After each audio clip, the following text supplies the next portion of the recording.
Bueno, última clase teórica de este cuatrimestre tan eh, simpático, por decirlo de alguna manera, porque iba a decir adverso, quizás el término más correcto sería resiliente, ¿no? Así que, bueno, eh, la clase de hoy vamos a hablar específicamente de gerontología, sobre todo del tema de demencias, ¿sí? Que es lo que nos toca por cronograma. Y bueno, les preparé aquí una presentación que comienzo a disertarla de la siguiente manera. Bien. Em, Ahí estamos. Bien. Nosotros hoy vamos a empezar a introducir el concepto de patologías que suceden en los adultos mayores. Específicamente nos vamos a centrar en lo que son demencias. Eh, la realidad es que no, una cuestión de tiempo por ahí, y porque ustedes ya a esta altura deben haber visto en otras materias sobre tercera edad o gerontología normal, digo, cómo se van dando la evolución de la vida de una persona. Pienso en el libro de las 8 edades del hombre de Erik Erikson, ¿no? Donde cada etapa o cada edad tiene unas características principales. Eh, Me pareció que estaba bueno para esta materia enfocarnos directamente desde la patología directa, ¿no? En gerontes, cuya patología más común es la demencia, pero sobre todo también en ver los tratamientos, ¿sí? ¿Cuál es el trabajo del psicólogo? Y sobre eso vamos a hablar un montón, del trabajo del psicólogo con esta población específica, ¿no? Eh, lo primero para hablar de demencias es hablar de que es un síndrome de deterioro global, ¿no?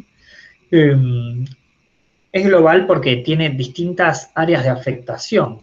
Tiene afectaciones de la memoria y al menos de otras dos funciones cognitivas. Generalmente está también afectado el lenguaje, la atención. Eh, Suele tener una alteración de la función intelectual con un estado de conciencia claro.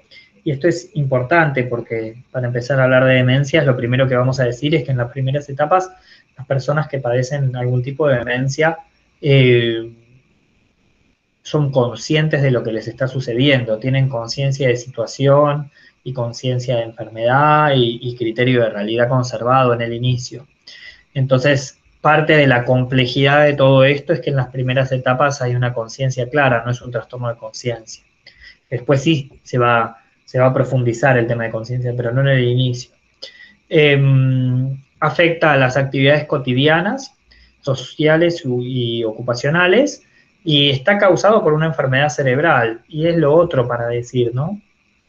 Nosotros como psicólogos siempre hablamos y trabajamos sobre un constructo inferencial, ¿no? Sobre la mente. Todas nuestras teorías psicológicas, todos nuestros marcos teóricos y las técnicas psicoterapéuticas generalmente están enfocadas en un constructo que inferimos que funciona de una manera, con ciertas reglas, como es la mente. Eh, Sin embargo, en demencias lo que se ve es un trastorno cerebral. Hay una enfermedad cerebral de base que tiene un impacto mental. Entonces, vamos a trabajar sobre ese impacto mental, pero también tenemos que ser claros, a diferencia de todo lo que vimos hasta ahora, desestructura psíquica, esquizofrenia, o mismo los marcos teóricos o las técnicas psicoterapéuticas, en este caso todo eso se manejaba en un plano de información mental. Eh, Sin embargo, la demencia se maneja en un plano cerebral. Hay una lesión cerebral determinada que también hoy vamos a hablar un poco de eso. Eh, con una prevalencia del 5% en sujetos mayores de 65 años y que aumenta exponencialmente con la edad. Ahora preparé una filmina solo para hablar de la prevalencia. Y lo otro que creo que es muy importante decir cuando hablamos de demencias es que es una enfermedad crónica, o sea, no solo no tiene cura, ¿sí? Eh, sino que también es degenerativa, va avanzando. Y a medida que avanza, va deteriorando cada vez más a la persona. Entonces, no solo no tiene cura, sino que su avance genera deterioro. Por supuesto, hay un montón de tratamientos y sobre eso nos vamos a enfocar hoy, ¿no? Bien, en este humilde cuadro medio cubista que les preparé, podemos ver los índices de prevalencia, ¿sí? En personas de 65 años, el 5% tiene el inicio de algún tipo de demencia. Y esto va aumentando a medida que aumenta la edad. El índice de prevalencia tiene una incidencia creciente acorde a la edad. A los 70 años, el 10% de las personas de 70 años tiene algún síntoma de inicio de demencia o de alguna demencia en curso. A los 75, el 20%. A los 80, el 40%, y ya se establece entre los 85 en adelante cerca del 50%. Vean que esto, por eso lo armé como en este triángulo invertido, es acumulativo. O sea, en realidad hay un 5% a los 65 y a los 70 se suma un 5 más, por eso hay un 10. Y a los 75 se suma un 10 más, por eso hay un 20, ¿no? Y a los 75 tenemos un 20, pero a los 80 se suma un 20 más, y después ya se establece en este 50%. O sea que lo que podemos decir que los adultos mayores de 85 años en adelante, generalmente la mitad va a estar cursando algún tipo de demencia, porque de hecho quizás los que empezaron a los 65 todavía están vivos a los 85, o van a estar recién iniciando algún proceso demencial, ¿sí? Prácticamente la mitad. Del universo completo de las demencias, entre el 70 y el 75% es demencia de tipo Alzheimer. Por eso, gran parte de nuestro trabajo hoy, de nuestra clase de hoy, va a tener que ver sobre este tipo de demencia, sobre la demencia de tipo Alzheimer, porque realmente 3 de cada 4 demencias son Alzheimer, ¿sí? Bien. Y me voy a empezar a centrar en lo que son las clasificaciones. La primera clasificación que vamos a establecer de los tipos de demencia son las demencias degenerativas, tanto las corticales como las subcorticales. Y sobre corticales y subcorticales voy a hablar al final de esta filmina, de este slide. Las demencias degenerativas, las más frecuentes, como dijimos antes, el Alzheimer, también la demencia por Parkinson, ¿sí? La última etapa del Parkinson es una etapa demencial, o la demencia por Huntington, ¿sí? Por la Corea de Huntington, también la última etapa de la Corea de Huntington es una etapa demencial. Las demencias vasculares, ¿sí? Que hoy también vamos a hablar de ese tipo de demencias, ¿sí? Son las demencias que vienen asociadas a una patología o a una historia vascular. Por ejemplo, la demencia de multiinfarto, ¿sí? Es una demencia que es frecuente en personas que han tenido un historial de patología vascular. La realidad es que no hay demencia vascular generalmente sin un tiempo previo, una detección previa de algún tipo de patología cardiológica, ¿sí? Cardiológica o vascular. Otro tipo de demencia son las infecciones del sistema nervioso central, ¿sí? Hoy el HIV es una enfermedad que también es crónica, pero que también tiene tratamientos muy eficientes, bastante efectivos, que logran hasta en muchos casos, en su mayoría de los casos, la negativización del virus, ¿sí? ¿Qué quiere decir esto? Que la persona sigue teniendo HIV, pero tiene la cantidad de placas de HIV que tiene en sus células, permanece en estado casi indetectable, menos de 40 copias. Se considera indetectable. Entonces quiere decir que no contagia ni que padece los síntomas, siempre y cuando continúe con la medicación.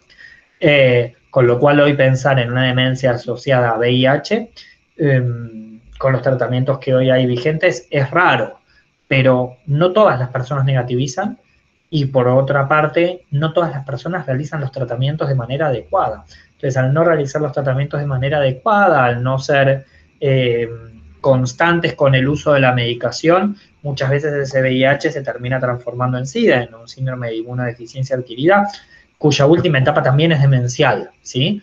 Entonces, la verdad es que hoy las demencias por infección del sistema nervioso central deberían ser evitables, ¿sí?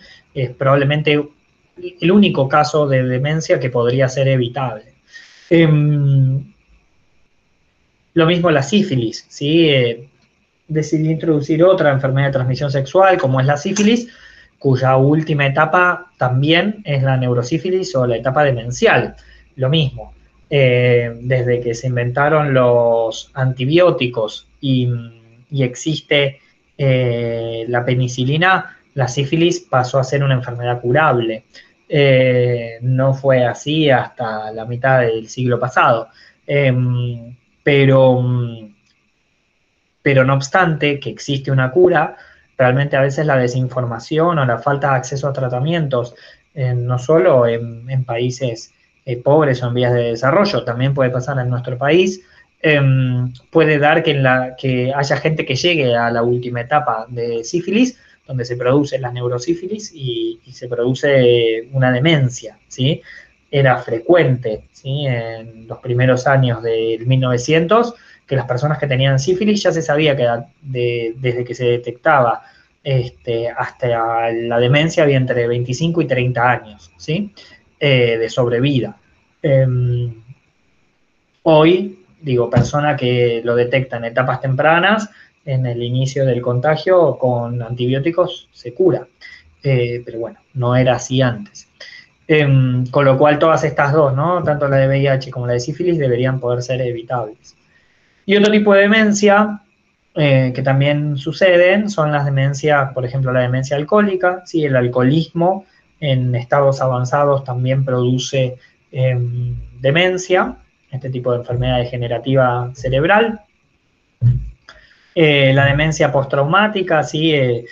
O demencia del boxeador o demencia pugilística, ¿sí? Excesivos traumatismos craneales, ¿sí? Como pueden ser golpes, producen en el mediano plazo síntomas demenciales irreversibles. También lo puede producir un accidente, ¿sí? Un accidente vehicular puede dejar un accidente grave vehicular con múltiples golpes a nivel cerebral, puede dejar un cerebro predispuesto para una demencia. Y otro tipo de demencias son las neoplásicas, ¿sí? Hay ciertos tipos de cánceres que pueden generar demencia en sus estadios más avanzados. Algo importante a decir antes de pasar a este slide sobre los corticales y subcorticales. Cuando hablamos de demencias degenerativas, por ejemplo, Alzheimer, el Alzheimer es una demencia que inicia su avance de manera cortical, con lo cual inicia sus síntomas con síntomas cognitivos, especialmente de memoria, de acuerdo a lo que vamos a ver en los próximos slides, y va a ir avanzando, culminando con síntomas motores, ¿sí? Entonces, empezamos con síntomas cognitivos y terminamos con síntomas motores. ¿Por qué? Porque las áreas de afectación cerebral inicia desde corteza y se va hacia las capas más profundas del cerebro. Entonces, que una persona con Alzheimer tenga trastornos de la marcha implica que su Alzheimer está avanzado. Pero que tenga trastornos de memoria puede implicar un Alzheimer iniciático o un Alzheimer que recién inicia. Dentro de las demencias degenerativas, la demencia por Parkinson es una demencia subcortical. Es una demencia que inicia por los ganglios de la base, ¿sí? Con lo cual los primeros síntomas son motores, no cognitivos. Entonces, si yo tengo una persona con Parkinson que está con trastornos de la marcha, puede prácticamente no estar demostrando en este momento ningún síntoma demencial. Sin embargo, una persona con Parkinson que empieza con trastornos de memoria está hablando de un síntoma avanzado demencial. ¿Me siguen hasta acá? Por eso es importante entender el tipo de demencia y si estamos hablando de una demencia cortical o estamos hablando de una demencia subcortical, ¿sí? Porque los síntomas, en el momento en que nosotros lo estamos evaluando, en uno puede implicar levedad y en el otro gravedad, ¿sí? ¿Voy claro hasta acá? ¿Me siguen? ¿Sí? Bien. Muy bien. Sí. Bien, avanzo entonces. Nos vamos a centrar entonces en hablar de Alzheimer, ¿sí? Alzheimer es una enfermedad de inicio solapado y curso progresivo. ¿Qué quiere decir esto? En realidad, desde que la persona manifiesta los primeros síntomas, que lo vamos a hablar en el slide siguiente, eh, se cree que en realidad la enfermedad inició su progresión hace por lo menos 3 años. O sea que la persona tiene los primeros síntomas de olvido y en realidad nos damos cuenta de que de esos síntomas de olvido habría que ir 3 años para atrás para encontrar los primeros síntomas, de la primera evolución cerebral de la enfermedad. Más que evolución, involución cerebral, ¿no? De la enfermedad. Por eso se dice que es de inicio solapado y de curso progresivo, ¿sí? Porque es una enfermedad que, como bien decíamos, es degenerativa y va a ir avanzando. Hay tratamientos, por supuesto, que pueden hacer que esa enfermedad avance de manera más lenta, pero no hay tratamientos que frenen el avance. No hay tratamientos que reviertan lo avanzado, ¿sí? Con lo cual, lo único que hoy tenemos, que no es poco, son tratamientos que hacen que el avance se enlentezca. Y cuanto más lento es el avance, mejor la calidad de vida del paciente. Pero no hay tratamientos hoy que frenen ese avance o que siquiera logren que remita ese avance y que la persona vuelva a estadios anteriores. Eso no hay tratamientos hoy. Es una enfermedad que se caracteriza principalmente por trastornos nésicos, ¿sí? Los trastornos de memoria. Nosotros ahora vamos a ver en dividir en 3 etapas los distintos trastornos de memoria específicos en personas con Alzheimer, ¿sí? Es frecuente la afasia fluente con anomia, ¿sí? Recuerden que afasia, por definición, es una dificultad en la producción espontánea del lenguaje oral, ¿sí? Eso es una afasia. Y una afasia fluente con anomia implica la incapacidad de evocar fonemas específicos o palabras específicas para denominar alguna situación o alguna cosa, ¿sí? Entonces, el ejemplo de la afasia fluente con anomia es, ¿cómo se llama esto de lo que sirve para tapar el sol cuando lo tengo como en la punta de la lengua, ¿cómo se llama? Que uno lo baja, y alguien le dice persiana, eso era, ¿sí? Eso es un buen ejemplo, o un ejemplo moderado, si se quiere, de entender cómo funciona una anomia. Otro síntoma frecuente en el Alzheimer son las perseveraciones, ¿sí? Las perseveraciones es, por ejemplo, cuando alguien le dice, es una dificultad del lenguaje, ¿sí? De la producción del lenguaje. Es como cuando alguien le dice, qué lindo día, y el paciente dice día, día, día, día, día, y persevera sobre la última palabra dicha, ¿sí? Es frecuente en las agnosias faciales, ¿sí? O la pérdida de reconocimiento de rostros, o prosopoagnosia, ¿sí? Y suelen tener reflejos regresivos, ¿sí? Entonces, son personas que de repente, no sé, empiezan con reflejos como la succión, y inclusive en las últimas etapas pierden el reflejo de succión, ¿no? Pero bueno, ahora vamos a ir viendo etapa por etapa. Y aquí es un poco lo que les decía. Ahora nos vamos a centrar en la fase leve. Vamos a hablar de la fase leve, voy a avanzar al siguiente slide donde tenemos distintos síntomas de la fase temprana y vamos a volver a este slide, que vamos a hablar luego de la moderada y así sucesivamente, ¿sí? Si nos vamos a centrar directamente en memoria, la primera fase o fase leve, lo que sucede es una alteración de la memoria episódica, ¿sí? En esa alteración de la memoria episódica, lo que empieza a suceder es que la persona olvida citas, ¿sí? O nombres de personas, ¿sí? Y en la alteración de la memoria de trabajo, lo que suele surgir es que o pierden, tienen ciertos problemas para seguir una conversación, o perdieron como ciertos engramas para poder organizar alguna actividad diaria. Entonces, por ejemplo, el señor que tenía un comercio y que toda la vida, no sé, tuvo un pet shop, ¿no? Eh, o una veterinaria, no sé, sí, un pet shop. Y toda la vida siempre se manejó entre el stock que tenía, la cantidad de clientes, sabía exacto cuándo pedir a los proveedores, etcétera, etcétera.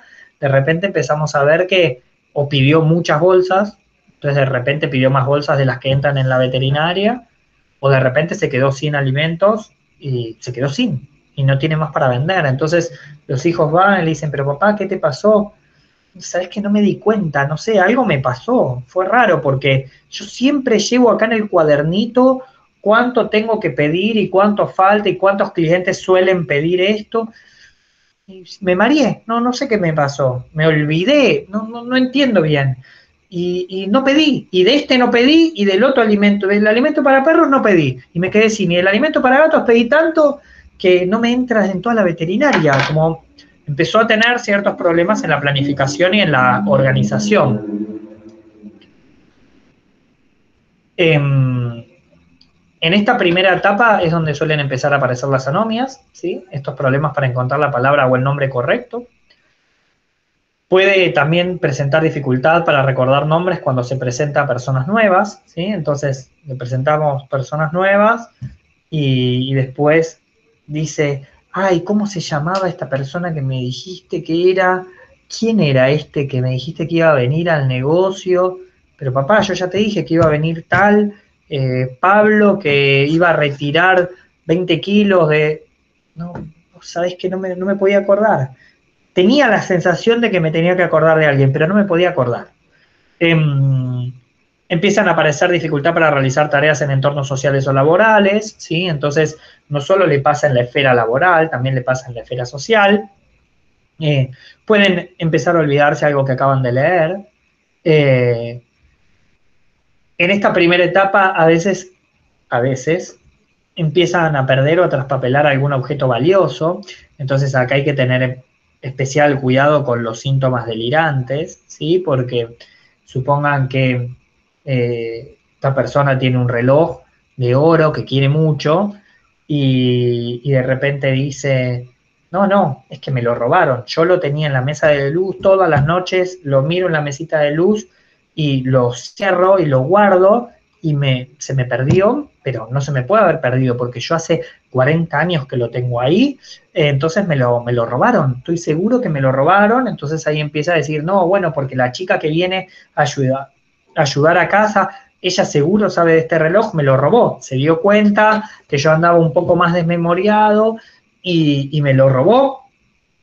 Entonces dan vuelta a toda la casa, la agarran a la chica de cuida y dicen, no, yo no tengo ni idea, sí sé que él tiene algo pero no tengo ni idea, y de repente abren y el reloj está en el freezer atrás de las hieleras, ¿no? Entonces le dicen, pero abuelo, estaba atrás en el freezer, atrás de las hieleras, y bueno, lo habrán dejado ahí. Esta chica lo debe haber dejado ahí para ver si yo no me daba cuenta, después me lo choreaba. Y en realidad fue él, ¿sí? Que en un momento de desorganización agarró y fue y lo dejó en el freezer atrás de la hielera y se olvidó. Suelen tener más problemas para planificar o organizar, esto que hablábamos con el ejemplo de la veterinaria. Y lo típico que se ve en esta primera etapa, lo más típico, es que repiten varias veces la misma anécdota, ¿sí? Entonces, se junta con los nietos a almorzar el domingo y el abuelo cuenta, ¿no? Dice, no, y no sabés lo que me pasó el otro día. Estaba ahí en el negocio y viene uno y me dice, disculpe, ¿tiene alimento para perros grandes? Sí, sí, la bolsa de 20 kilos. Y me mira y me dice, José, y yo lo miré. Digo, ¿quién es este tipo? Y lo miro y digo, ah, Raúl. Sí, José, ¿qué haces, Raúl? ¿Cómo te va? No sabía que tenías este negocio, pero lo tengo hace 40 años. Es que yo no volví al barrio desde que fuimos a la secundaria. Yo con Raúl, te cuenta tu abuelo, fui a la secundaria, éramos amigos, pero con pinches a morir. y hace 50 años que no lo veo. Y claro, si yo el negocio lo tengo hace 40, él cómo iba a saber, y no vino nunca más, porque Raúl se fue a vivir a Córdoba, él se casó y Córdoba, y bueno, ahora enviudó, y volvió de Córdoba al barrio, está igual, igual. Siempre pareció más grande que yo, te quiero decir, y la verdad que está igualmente viejo, ¿no? Yo estoy hecho un pibe al lado de él. Digo, no ves a los dos y pensás que es mi viejo, pero está igual, está igual. Así que bueno, no te la podés creer, quedamos que el lunes vamos a ir a tomar un café y qué sé yo, ¿viste? A los dos nos gustaba el billar, capaz que nos vamos a jugar al billar. Imagínate, José y Raúl hace 50 años, mirá, si viviera la profesora de geografía, nos haría de vuelta sentar en bancos separados. Bueno, vos seguís comiendo las milanesas y una horita después, el abuelo te dice, nene, no sabés quién vino al negocio el otro día. Y vos decís, que no sea Raúl, que no sea Raúl, que no sea Raúl. Y te dice, vino uno que me dijo, disculpe señor, ¿tiene alimento para perros grandes? Y sí, dije yo, este es un negocio que vendemos alimento para perros y gatos, ¿cómo no vamos a tener? Y me dijo, ¿José? Yo dije, ¿quién es este tipo? Lo miro así y digo, ¿Raúl? ¡Raúl! Hace 50 años que no lo veía. Y me dice, José, no sabía que tenías un negocio de esto, pero claro, hace 40 años que te conozco, yo hace 50 que no vivo en el barrio, porque me fui a Córdoba con mi mujer, tuve 2 hijos, 3 nietos, enviudé, decidí volver. Estás igual, sí, vos también, y vos sabés que está igual. Bueno, igual. Siempre pareció más grande, ahora está hecho un viejo, yo estoy al lado de él, estoy hecho un pibe, y vos decís, sí, abuelo, mientras seguís comiendo la milanesa, te callás la boca, el nieto amigable se calla la boca, no dice nada, y lo deja seguir contando.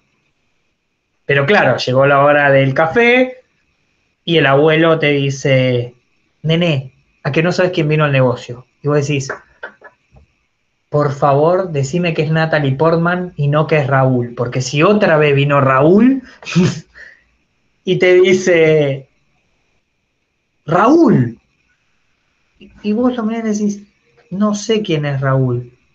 No, bueno, claro, ¿cómo vas a saber vos quién es Raúl? El otro día viene un tipo al negocio y me pide alimento para perros grandes, y me mira y me dice, José, y yo lo miré y te digo que no lo reconocí, está hecho mierda. Y le digo, Raúl, estás igual. Le dije eso, siempre pareció más grande que yo. 50 años hace que no nos vemos, no sabía que tenías el negocio, sí lo tengo. Y el nieto dejó que cuente por tercera vez la misma anécdota. Y cuando se va, llama a la mamá y le dice, mamá, me parece que el abuelo no anda bien. Está contando 3 veces exactamente la misma anécdota. Me dijo, ¿que a vos también te contó la de José y Raúl? Oh, sí, se ve que se la está contando a todo el mundo. Esta primera etapa es la etapa más temprana, ¿sí? De trastornos de memoria. Que el segundo problema que tiene es que vas a almorzar el domingo siguiente, esta vez arroz con pollo, ya no milanesas, y el abuelo te dice, te conté que el otro día vino alguien del secundario y vos le decís, ¿Raúl? Y el abuelo, que es consciente de lo que le está pasando, te dice, ya te lo conté, ¿no? Me parece que me está buscando el alemán, ¿eh? Porque hay cosas que ya no me estoy acordando. Y me doy cuenta que yo le estoy contando varias veces a las personas las mismas cosas por las caras que me ponen. Te agradezco que no me lo hayas dicho antes, pero yo ya te lo había contado, ¿no?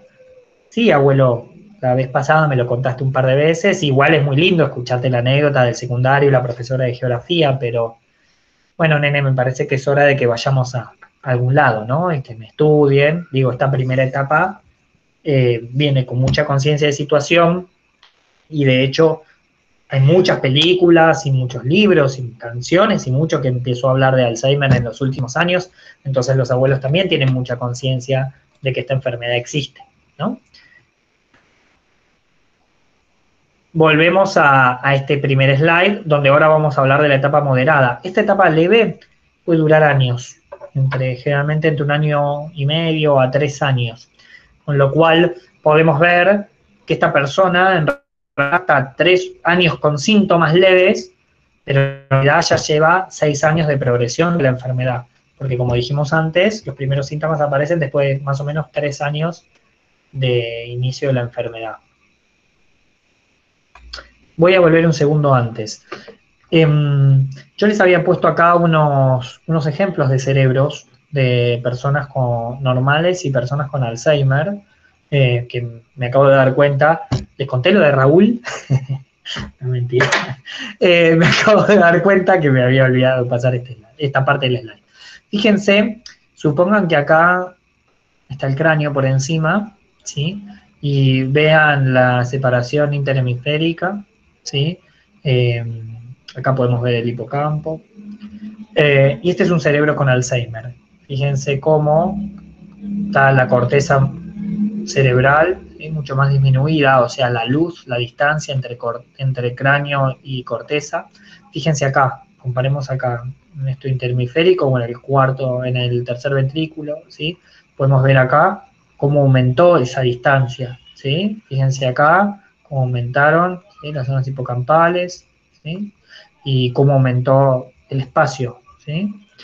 Y fíjense en este segundo ejemplo, en otro tipo de corte, ¿sí? Esto sería un cerebro sano, piensen que el cráneo está por afuera. Esto es un cerebro con Alzheimer avanzado. A mí me gusta la comparación con una uva y una pasa de uva, ¿no? Digo, una uva turgente, completa, y cómo se empieza a achicar y se termina transformando como en una pasa de uva, ¿no? Ahora sí, vuelvo a la fase moderada.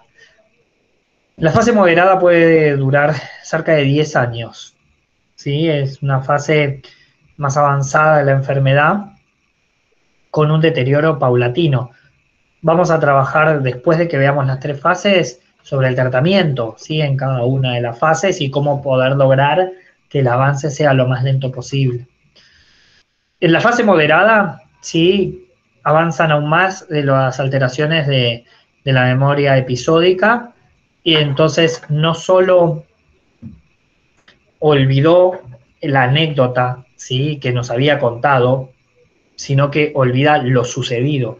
Entonces empieza a olvidar sucesos recientes. Entonces,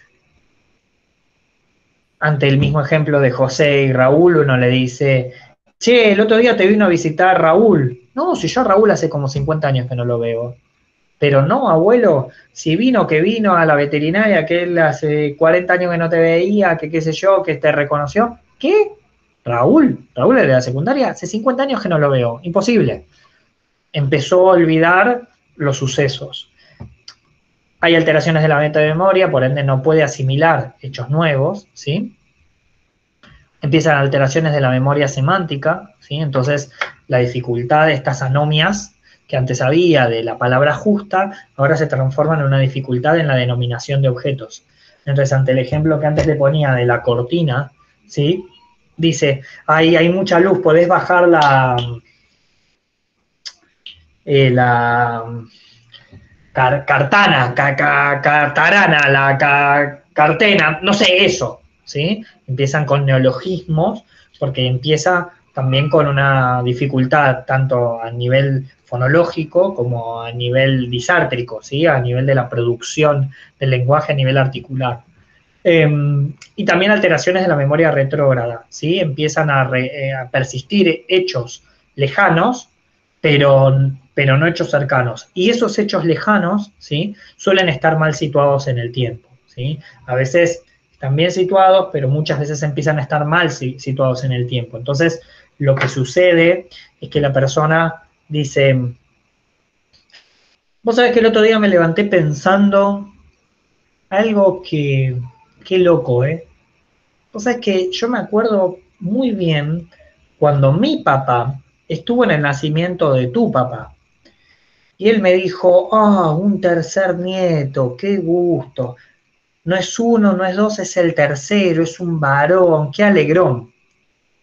Y entonces el nieto le dice, mirá, papá, tu papá falleció en el año 49 y mi papá nació en el año 53. Tu papá conoció a su primer nieto y a su segunda nieta, pero a mi papá no lo llegó a conocer porque él ya había fallecido. ¿Qué? ¿Vos me estás discutiendo a mí si mi papá conoció a tu papá o no? Yo te lo estoy diciendo, a mí no me importan los años. Te estoy diciendo cómo fueron las cosas. Es que no hay manera porque él falleció en el 49 y mi papá nació en el 53. Entonces empieza como a reconstruir recuerdos de maneras que están mal situadas en el tiempo, ¿sí? En esta etapa media, en esta fase general media, empiezan también a olvidarse eventos o información de la historia personal. Entonces, hay situaciones que tienen que ver con su propia vida, por ejemplo, el nombre de su colegio o de su universidad, que ya no la recuerda. Empiezan a sentirse malhumorados o retraídos, ¿sí? Especialmente en situaciones sociales donde les resulta mentalmente exigente, porque la realidad es que pasa que el abuelo antes quería que fuéramos todos a almorzar a su casa los domingos y ahora ya no quiere más. Y un día dijo, no quiero que vengan más. Bueno, pero abuelo, ¿qué pasó? ¿Por qué no querés que...? No quiero, no me jodan más. Dale, vinieron 40 años todos los nietos a mi casa. No tengo más ganas. ¿Qué? ¿No puedo no tener más ganas? Si tengo ganas voy a ir a la casa de alguno de ustedes, pero no quiero que vengan más. Y en realidad lo que está empezando a pasar es que le resulta muy exigente, le resulta demasiado exigente la presencia social de varias personas, porque se pierde en la conversación de todos juntos. Entonces, al resultarle exigente, prefiere retraerse. No pueden recordar la dirección o el número de teléfono propios, o la escuela o la universidad.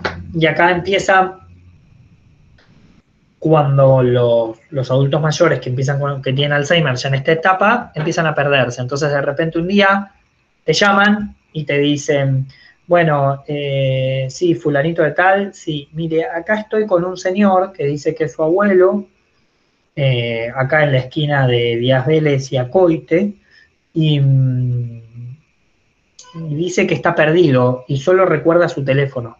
Así que por eso lo estoy llamando. Bueno, a ver, pásame. Entonces, abuelo, ¿qué pasó? No sé qué me pasó. Yo salí a caminar, como salgo a caminar todas las mañanas, y ahora estoy acá en esta esquina y te juro, no sé cómo volver a mi casa. Me perdí. Por ahí caminé para el otro lado, caminé al revés, no sé qué hice, pero me perdí. Entonces le dice, bueno, pero abuelo, ¿en qué esquina estás exactamente? Acá, a Coiti Díaz Vélez, veo el cartel. Abuelo, vivís a 2 cuadras de ahí. Vos vivís en Acoite al 800, estás a 2 cuadras. Te desorientaste, te perdiste por ahí. Ah, claro, 2 cuadras. ¿Cómo no reconocí la esquina? ¿Sí? Y no la reconoció. ¿Sí? Entonces, esto es lo que empieza a suceder en esta etapa. Lo mismo con la ubicación y las fechas actuales. ¿Sí? De repente uno le pregunta, bueno, abuelo, ¿qué año es hoy? ¿Y qué año estamos? 1998, ¿no?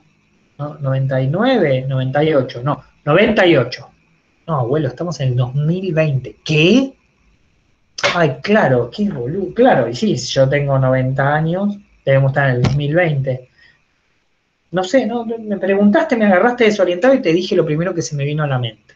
Dijo 1998. Empieza a necesitar ayuda para elegir la ropa adecuada, para la temporada o la ocasión. Entonces pierden ciertos registros de homeotermidad. Entonces la persona de repente en verano lo ves con la campera, o en pleno invierno en short y ojotas. Empieza a tener pérdida de control de esfínteres, entonces inician el uso de los pañales, cambian los patrones de sueño, ¿sí? Duermen durante el día y a veces están inquietos durante la noche, aumenta este riesgo de desorientarse o perderse, y empieza a aparecer cambios en la personalidad y el comportamiento, como recelo, delirio, un comportamiento repetitivo, ¿sí? La realidad es que acá es el momento donde se inicia generalmente la medicación psiquiátrica, porque suelen tener pensamientos delirantes, porque ya su personalidad a veces se vuelve quizás un poco más agresiva, porque se sienten o más desinhibidos, ¿sí? cortical, la demencia.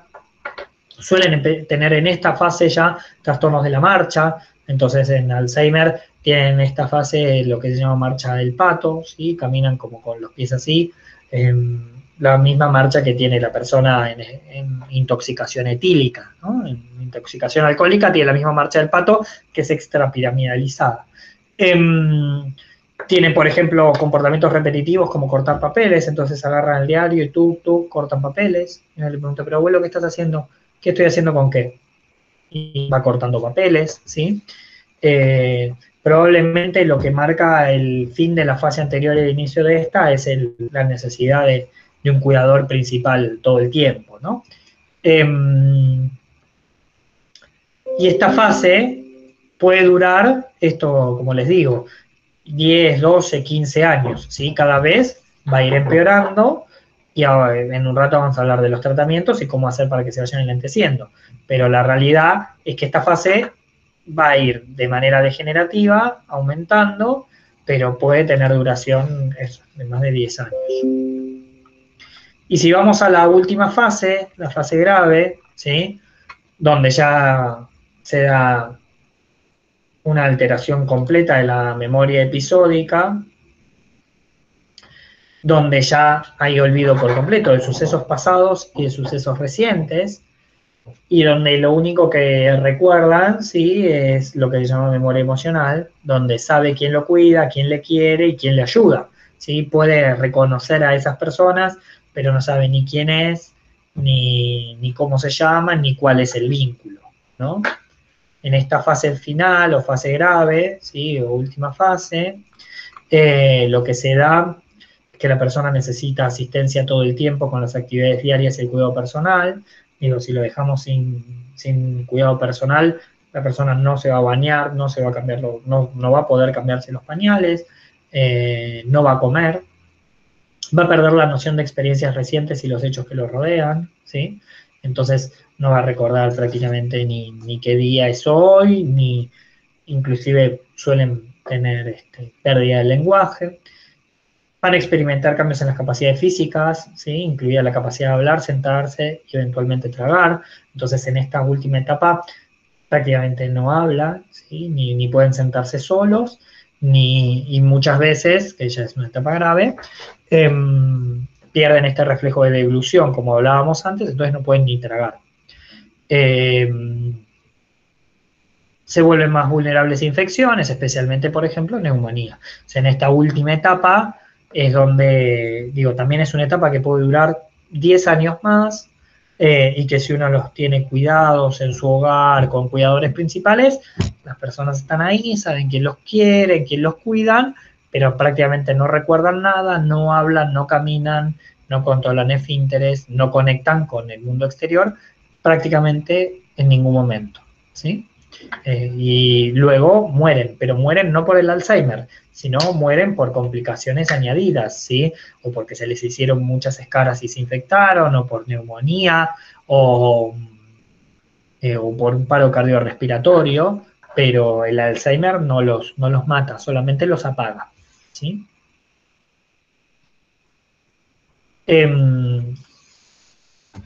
Tres, cuatro cosas que querría decir de esto.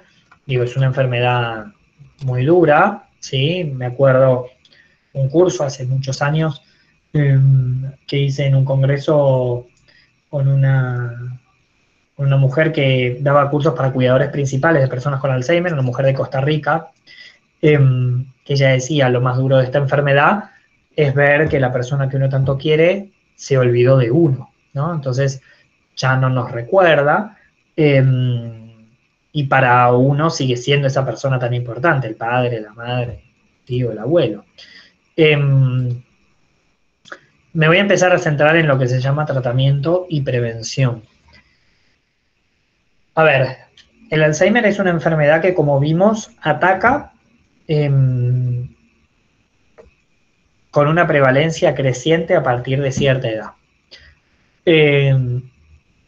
La principal prevención, ¿cuál es? La actividad cognitiva de alto rendimiento, ¿sí? Un cerebro cognitivamente activo. Eso es la principal prevención, ¿sí? Eso es lo que hace que una persona se proteja del Alzheimer, ¿sí? ¿Y qué implica esto? ¿Implica que la persona tenga que, no sé, que estudiar física cuántica a partir de los 60 años? No. Lo que implica, ¿sí?, es que realice actividades cognitivas que generen conexiones nuevas. Por ejemplo, una sopa de letras. Por ejemplo, un crucigrama. Por ejemplo, un sudoku. Ustedes imagínense un crucigrama. Un crucigrama tiene 3 cuestiones muy complejas. La primera es que con una definición la persona tiene que encontrar la palabra específica. Entonces tiene que asociar, utilizar las memorias de asociación entre la definición que lee y la palabra específica que está buscando. Segundo, sobre el cúmulo de palabras que se le iluminaron para responder, tiene que luego lograr que coincida con una cantidad de letras determinada. Y sobre esa cantidad de letras determinada, también tiene que coincidir si tiene algún cruce con las letras que ya tiene. Y eso va haciendo una selección que termina en una palabra. Y después la tiene que escribir, ¿no? Tiene algo motor. Eso implica nuevas conexiones neuronales, invariablemente, porque implica venir a buscar conocimientos y asociarlos de una manera que hasta ese momento no los había asociado. Por ejemplo, en cantidad de letras, o por ejemplo, en la distribución que da, o en sinónimos determinados. Entonces, hoy se piensa que a partir de los 50 años, todas las personas que no tengan una actividad profesional que le demande cognitivamente un ejercicio cotidiano, deberían hacer por lo menos o una sopa de letras, o un sudoku, o un crucigrama todos los días. ¿Por qué? Porque imaginen que la enfermedad se presenta, porque las causas de por qué se presenta, digo, se saben que hay placas de beta amiloides que hacen que se mueran neuronas de manera más rápida y se inhiban las conexiones sinápticas. Esto es lo que se sabe. Ahora, ¿por qué de repente la enfermedad se presenta en un momento o en una persona y no en otra o en otro momento? Eso no se sabe. No en Alzheimer, sí en las otras demencias. Entonces, como nadie sabe si le va a tocar y en qué momento le va a tocar, si la enfermedad se presenta y yo tengo una actividad cognitiva activa todo el tiempo, empiezo a competirle con el inicio de la enfermedad, con conexiones nuevas, con sinapsis nuevas que hasta ese momento no existían. Entonces, a nivel sistémico, el cerebro se sigue sosteniendo. Entonces, todos los síntomas que vayan a aparecer van a aparecer de manera más tardía y de manera más leve, lo cual no quiere decir que la enfermedad no se presente. Lo que quiere decir es que se va a presentar o más tardíamente, o más levemente, o de manera más retrasada. Entonces, digo, la sopa de letras. La sopa de letras implica la focalización a nivel de la atención, ¿no? Yo tengo que focalizar en un cúmulo de letras mi atención. El mantenimiento, porque tengo que poder sostener esa atención para ir detectando las palabras. La contrastación del engrama de las letras versus los conocimientos que tengo más el marcado. Eso es una actividad cognitiva superior. Por eso es importante que desde los 50 años, todos los días al menos, o un sudoku, o una sopa de letras, o un crucigrama. Eso nos va a hacer generar conexiones nuevas todos los días, ¿sí? A su vez, si todavía estamos en actividades laborales, no volver siempre por el mismo camino, ¿sí? Hoy ya se sabe, es tóxico para el cerebro el aburrimiento. Es necesaria la rutina, pero también es necesario salirse de la rutina. Es tóxico el aburrimiento para el cerebro. Entonces, lo que deberíamos hacer es generar siempre actividades nuevas, que generen conexiones nuevas. Entonces, yo vivo en Belgrano y tengo que ir al microcentro, probablemente lo mejor es ir por el subte D, sí, probablemente. Pero por ahí, un día para innovar me puedo tomar el tren, ¿sí? Y otro día me puedo tomar el 67 o el 59 que me van a dejar el 9 de julio en el Obelisco. Y voy yendo o volviendo por caminos distintos, ¿sí? Y un día me bajo y me tomo un café en un lugar que no me había tomado un café nunca. Eso me genera nuevas experiencias. Esas nuevas experiencias generan conexiones nuevas, ¿sí?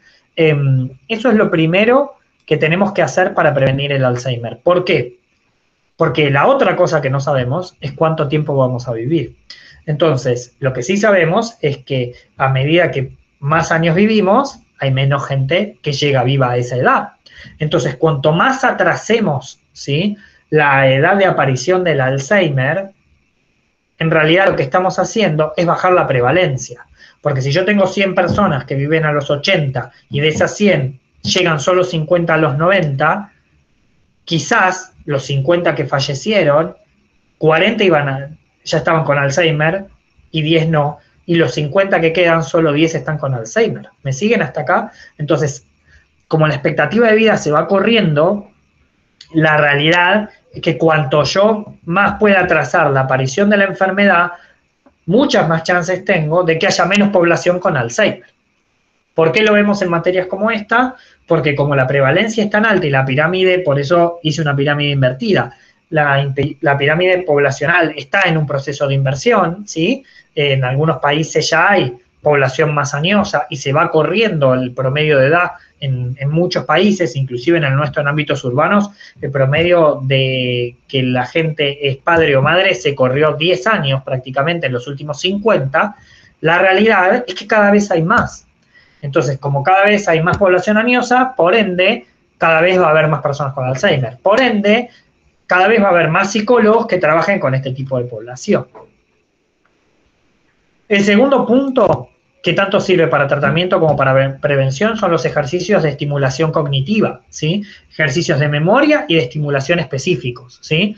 Estos ejercicios, ¿sí?, que hay muchos ejercicios, hay cuadernillos enteros que entrenan la memoria, desde recordar ciertas situaciones hasta vivenciar con modelos más multimodales, desde olores hasta colores, hasta sensaciones corporales, hasta sonidos específicos, y con eso evocar recuerdos completos, hacen que se me activen huellas némicas, que se me generen nuevas conexiones y que compita, ¿sí?, contra la enfermedad.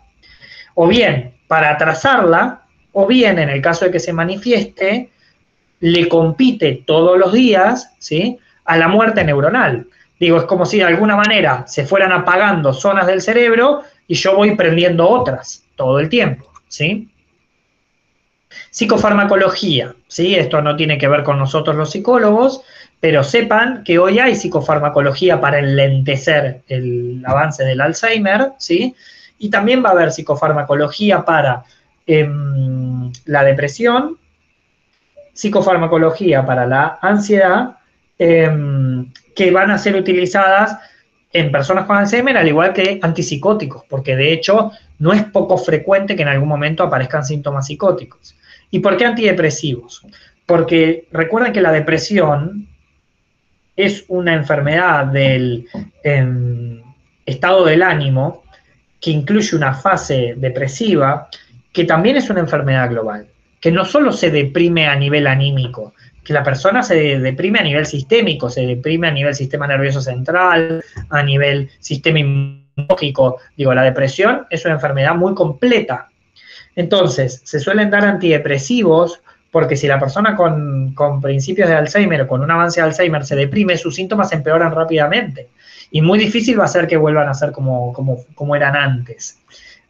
Y lo otro que también sucede en la tercera edad es que, como el cerebro suele estar medio al límite, si una persona se deprime en la adolescencia o en la adultez temprana, probablemente tenga una fase de mucha tristeza, de aplanamiento, de abulia, anedonia, apatía, hasta puede tener síntomas psicóticos y luego ese episodio remita.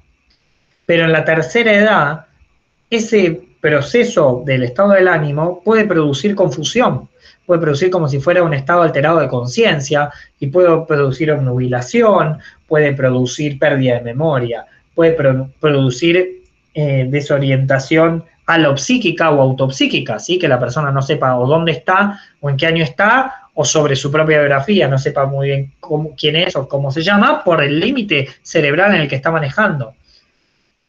¿Y qué sucede? El primer diagnóstico diferencial de demencia es la depresión en la tercera edad, que se llaman pseudodemencias, porque a la persona se le da antidepresivos y remite. porque en realidad lo que le pasó es que se deprimió su cerebro y al deprimirse su cerebro mostró síntomas demenciales, pero no había un proceso degenerativo de base. Entonces, psicofarmacológicamente lo que se va a hacer generalmente es dar antidepresivos por si A, era una pseudodemencia, y B, si se descartó por imágenes que no es una pseudodemencia, una persona que no esté deprimida va a cursar mucho mejor su demencia que si está deprimida, con un pronóstico y una progresión mucho más lenta.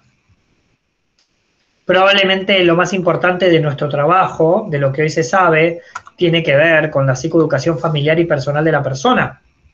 Se va a trabajar fuertemente con las familias, ¿sí?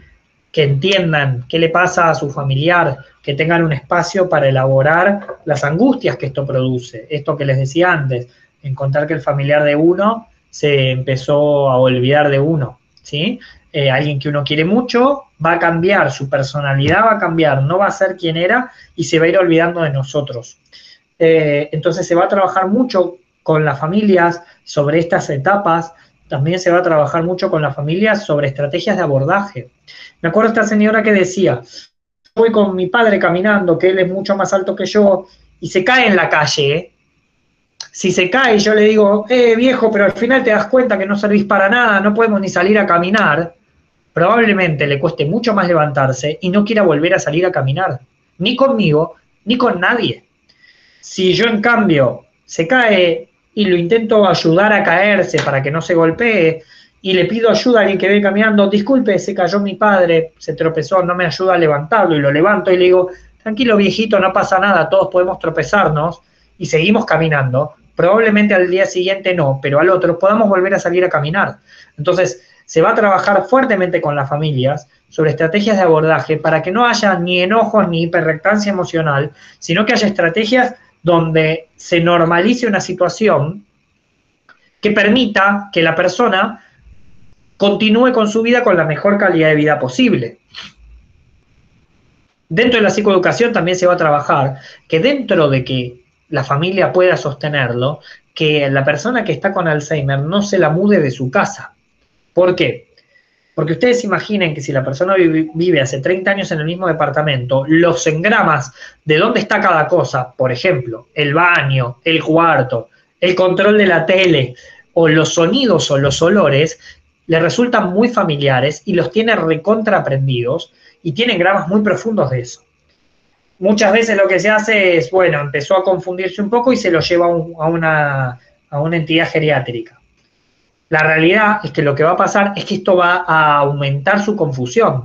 A ver, no siempre es posible tenerlo en la casa, no siempre es posible sostener cuidadores en la casa, y más vale. Pero si es posible, es importante que la familia lo sepa, que va a alentecer el avance de la enfermedad cuanto la persona más pueda estar en su casa. ¿Por qué? Porque se va a despertar y se va a dormir con los olores que ya conoce de toda la vida, porque va a saber exacto dónde está el baño. Entonces, antes de que tenga pérdida de control de esfínteres, va a llegar varias veces corriendo al baño porque no se dio cuenta que se estaba haciendo pis. Ahora, si está en un geriátrico donde probablemente se maree, se desoriente y no llegue nunca a cuando se está haciendo pis a ir al baño, va a terminar con pañales mucho antes, ¿sí? Entonces, todo el tiempo que se pueda trabajar el hecho de que la persona esté en su hogar va a ser mejor para la progresión de la enfermedad.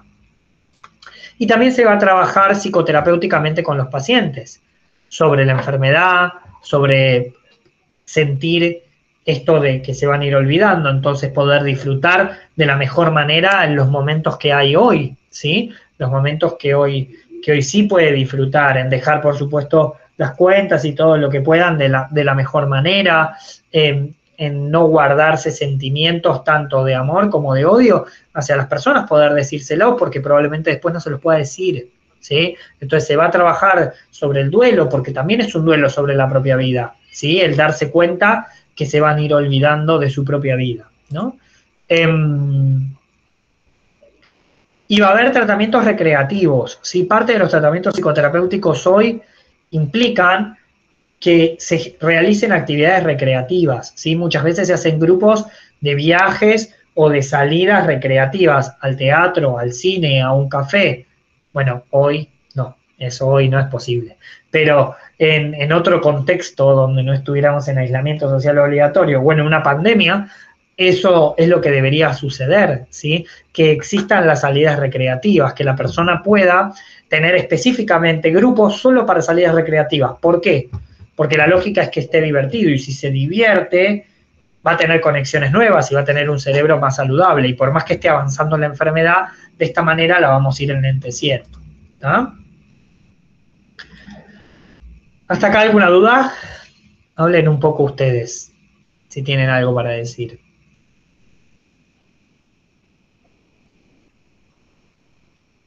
No, me surgía cuando empezaste a contar si es a los 65 años o antes también se empieza a perfilar la enfermedad.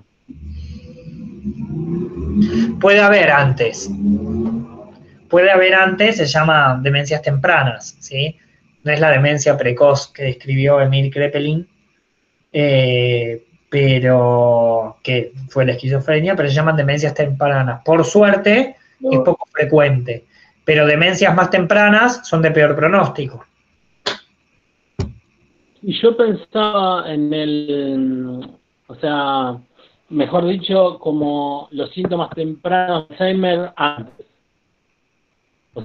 Los síntomas del Alzheimer, eso de empezar a olvidar, de la falta de palabras, eso en edad más temprana. ¿Sabes por qué te pregunto? Porque una amiga mía daba clases y en un momento se me empecé a olvidar las cosas, hizo como un entrenamiento neuronal, así con un neurocognitivista, hizo una serie de ejercicios y era evidentemente lo que vos describías, como había entrado en una rutina que no tenía ninguna innovación. Y eso le cambió completamente el panorama de su memoria. Memoria para dar clase, te hablo, era una profesora. Y eso, nada, en 3 meses reactivó.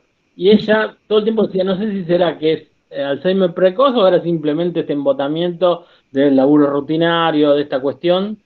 Y por ese sentido te preguntaba, Sí, si no, si viene por otro lado. no, me parece que lo que estás diciendo, digo, primero, para que haya Alzheimer generalmente hay imágenes que lo respaldan, ¿no? Digo, una tomografía Perfecto. computada, etcétera. Y lo otro, que es una enfermedad degenerativa. Lo que ella puede haber tenido es un trastorno primario de la memoria, ¿sí? Que puede estar por Perfecto. esto y que después remite con ejercicios y ya está. Digo, si eso es precursor de un Alzheimer a futuro, digo, si en 10 años vos decís, no, esta chica al final ahora tiene un Alzheimer terrible, la verdad es que no lo sé, no tengo la información de si esos No, trastornos no, no, está bien. primarios de la memoria No, después pero me orientaste. precursor de Alzheimer, pero me parece que el diagnóstico diferencial es ese, ¿no? Digo, a ver, no hay imágenes de Alzheimer y se la estimuló cognitivamente y mejoró fuertemente y no es degenerativo, en Sí, principio, rápido, claro, claro. claro. Pero interesante esto, ¿no? Cómo había entrado en un circuito donde no tenían ningún tipo de innovación, ¿no?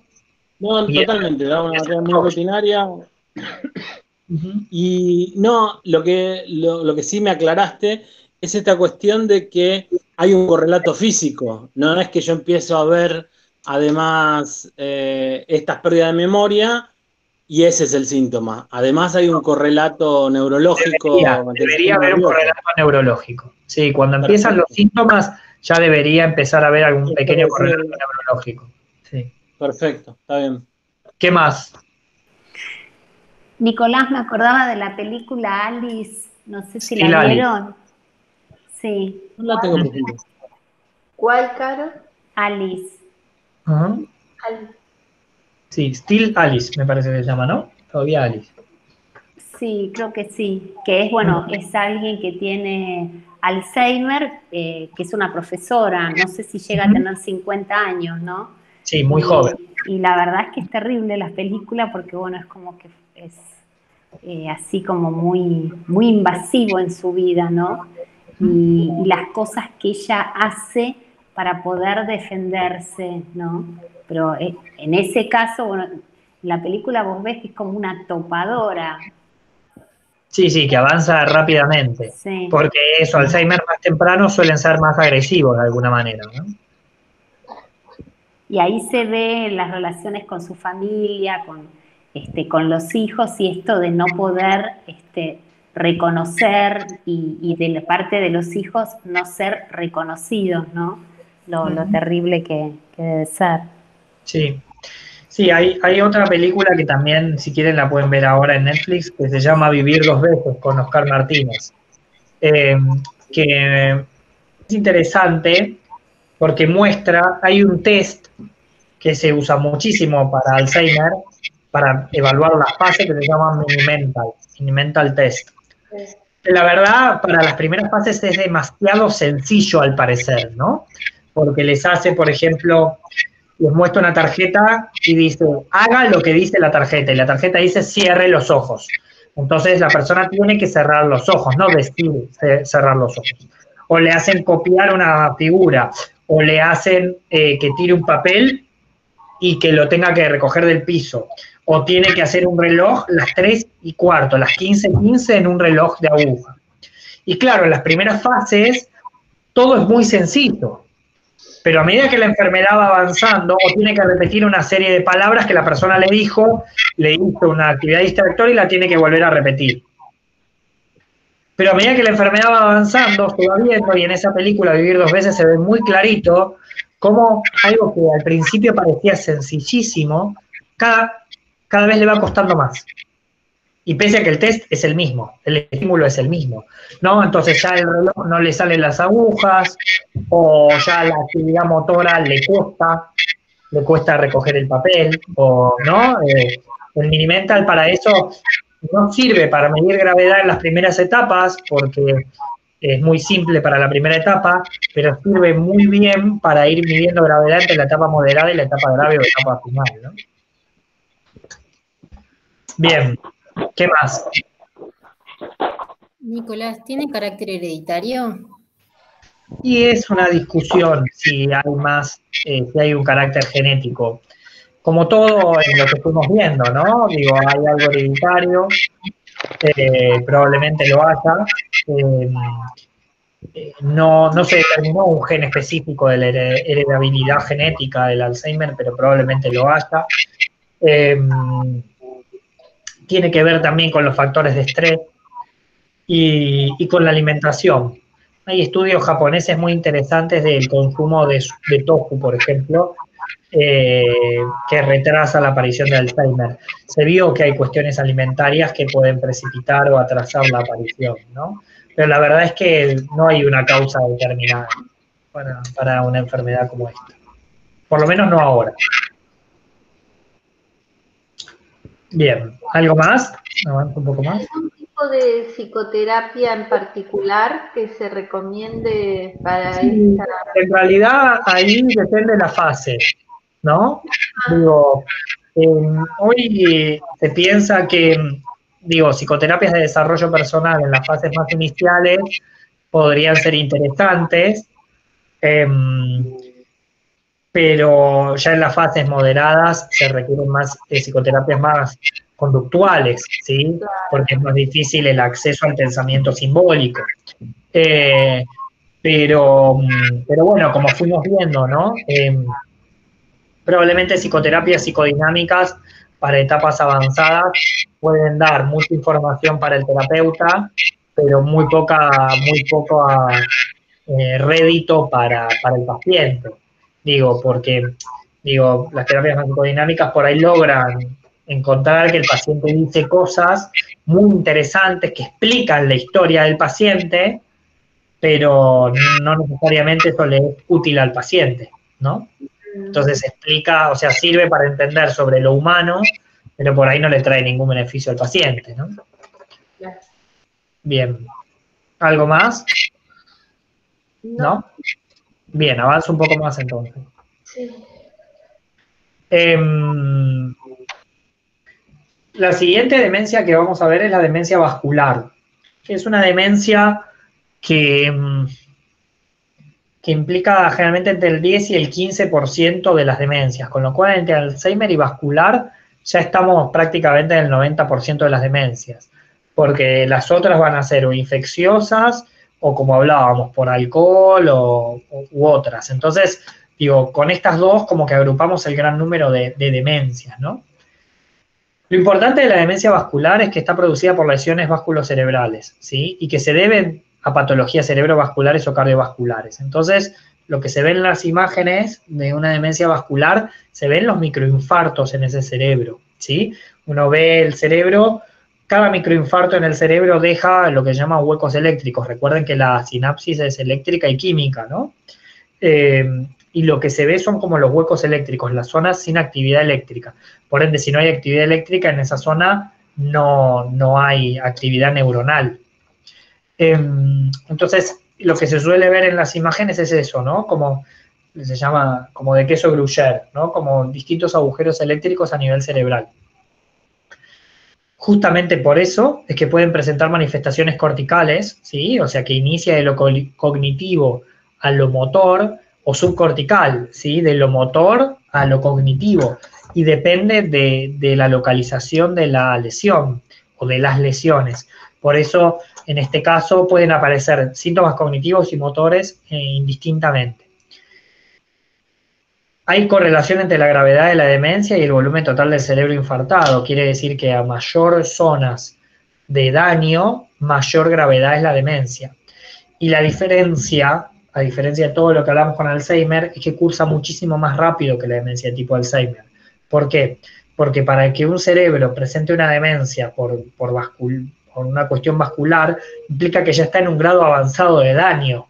Entonces, de ahí pasa por las mismas etapas que vimos, solamente que a veces puede ser más motriz o más cognitiva, pero de una manera mucho más rápida. La progresión suele ser de 1 año y medio a 3 años, desde el primer síntoma hasta el último, ¿sí? Por ende, los tratamientos para la demencia vascular van a ser mucho más acotados para nosotros como psicólogos, ¿sí?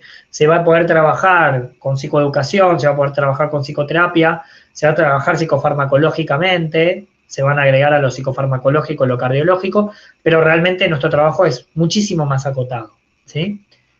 Quise dejarles una frase de Oscar Wilde, que no falleció de demencia. Oscar Wilde fue un escritor que falleció a los 47 años, así que de demencia no fue, pero que me parece que resume bastante bien lo que estamos hablando, que dice que la memoria es el diario que llevamos con nosotros a todas partes.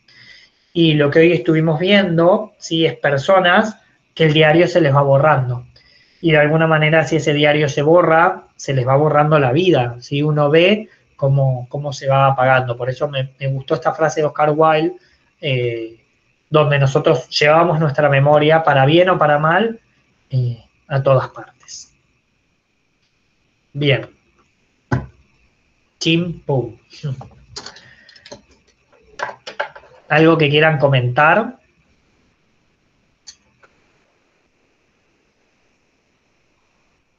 Ajá. No se te escucha, Ángela. Sí. Te deja de cama, ¿eh? Demencia te deja de cama. Triste. Triste. Es muy triste, y todos seguramente que tenemos un familiar o alguien conocido que está atravesando o atravesó esta enfermedad. Es triste. Es triste. Sí.